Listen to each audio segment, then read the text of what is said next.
Bonsoir Alono Amoli, je vous retrouve pour une ciné-review sur l'excellent film Le Maître du Kabuki. Donc c'est Kokuho Kabuki, un truc comme ça. Kokuho, ça veut dire trésor national, c'est un truc qui revient dans la culture japonaise, machin. Tu vois, la notion de trésor vivant, tu vois, du Japon, un peu comme, bon, pas comme moi du coup, mais tu vois, dans l'idée. Tu vois, c'était, genre par exemple là, le mec, faut voir le film, je vais pas vous spoiler inutilement. Le film il dure 3 heures, il est super. Alors, je vais faire une ciné-review qui va être peut-être plus longue que d'habitude, quelques minutes, mais ça va pas être 3 heures quoi. Et en l'occurrence, le film il est super bien. Moi je lui mettrais 9 sur 10. Je lui mettrais au moins 8, 9, peut-être un jour 10, je me refuse rien.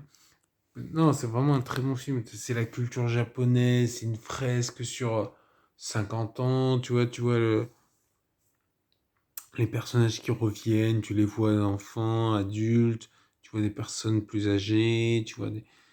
Ouais, c'est vraiment bien. Tu sais, tu vois, les rebondissements, comment on dit, les péripéties, non, les... Bon, je sais plus. Les vicissitudes de la vie, ouais. Voilà, les vicissitudes.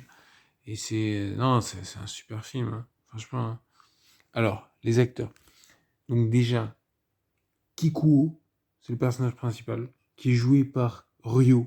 Alors quand j'ai vu Ryo, j'ai vu putain Ryo Saiba, non en fait non. C'est Ryo Yoshizawa. Et très bien, très bon acteur. Et encore une fois, tu vois, le rôle quand il est joué par le gamin, parce qu'on le voit donc enfant, et ils sont tous très bien, hein. Donc il y a Kikuo, il y a Shunsuke.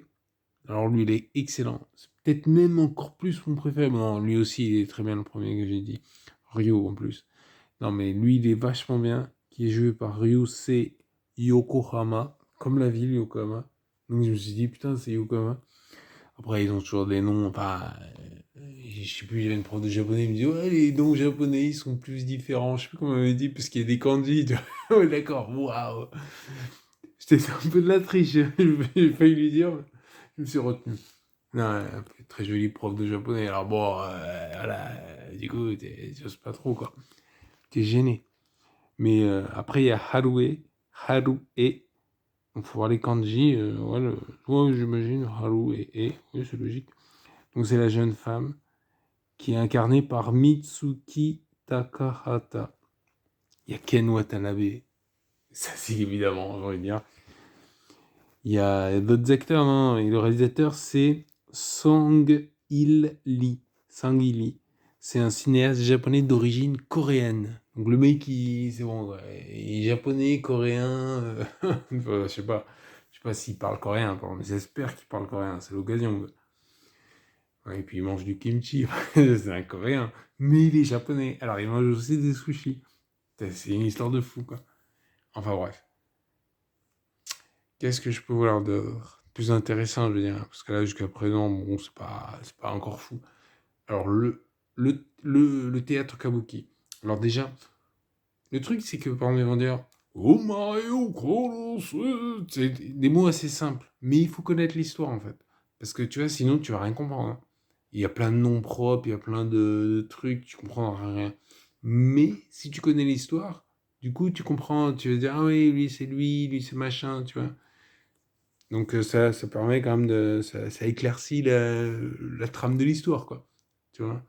Parce que c'est un peu comme si tu voyais, genre, tu sais, les trucs, genre, tu vois, les trucs de Notre-Dame de Paris, tu vois, et que tu sais pas ce que c'est Paris, tu sais pas ce que c'est Notre-Dame, tu vas pas comprendre tout.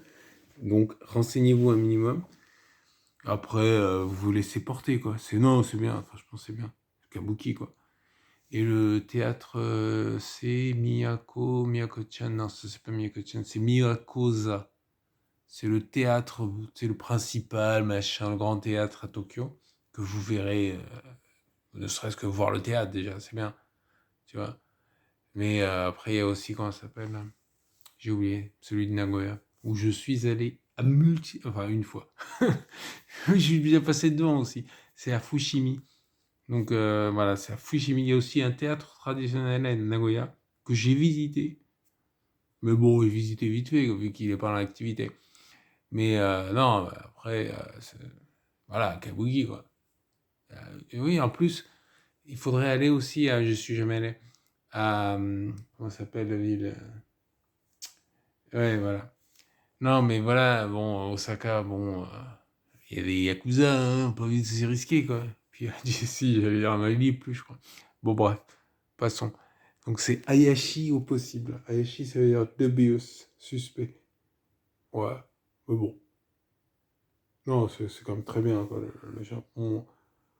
Et donc, c'est l'occasion, et voilà, vous visiterez, vous irez voir du théâtre kabuki, c'est très bien. Ouais, qu'est-ce que je peux vous dire d'autre? Non, non, c'est très bien, le kabuki, très impressionnant. Et le film, vraiment, je le conseille, hein, je ne saurais trop le recommander. Je suis allé le voir au Cinoche au Renoir. Très bien, très bien. Le cinéma Renoir est pas super accessible, mais bon, ça va, c'est pas. Voilà. Il y a une rampe, quoi. Donc il faut monter les escaliers. Ou les descendre, ça dépend. Allez, sur ce, je vous remercie. Abonnez-vous, likez, partagez, mettez des commentaires. Ciao.